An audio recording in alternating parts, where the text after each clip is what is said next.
What does it take to be called a man after God's own heart? You might think it means being perfect, never making mistakes, always getting it right.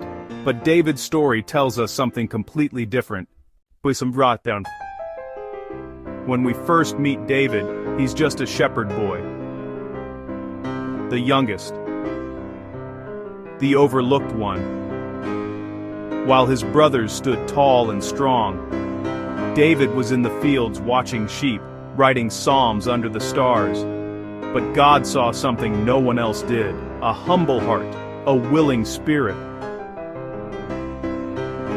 When the prophet Samuel came looking for Israel's next king, he passed over all of David's impressive older brothers.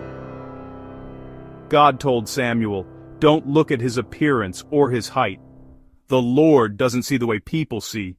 People look at the outside, but the Lord looks at the heart." Saul then came Goliath, a giant that made trained soldiers tremble. But David, this young shepherd, stepped forward. Not because he was the strongest, not because he was the bravest, but because he trusted God completely. With just a sling and a stone, David defeated what everyone else feared. And Israel saw what faith in God could do. John David became king. He united the kingdom. He wrote beautiful psalms that we still read thousands of years later.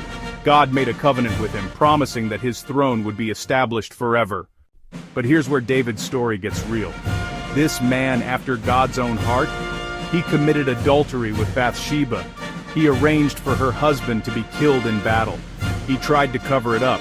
David fell hard. And when the prophet Nathan confronted him, David could have made excuses. He could have used his power to silence the truth. He could have justified his actions. But he didn't. Instead, David broke. He wrote Psalm 51, "Have mercy on me, O God, according to your unfailing love. Wash away all my iniquity and cleanse me from my sin." He owned his failure. He ran back to God, not because he deserved forgiveness, but because he knew God's character. That's what made David different.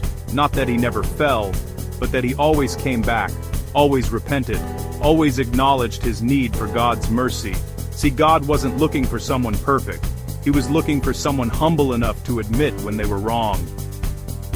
Someone willing to return again and again to the heart of God. The same is true today. God isn't waiting for you to get everything right before he can use you. He's not looking for perfection. He's looking for a humble and willing heart. He's looking for someone who will say, "Lord, I mess up. I fall short. But I'm willing. I'm yours." David's legacy wasn't built on his victories. It was built on his heart that always turned back to God.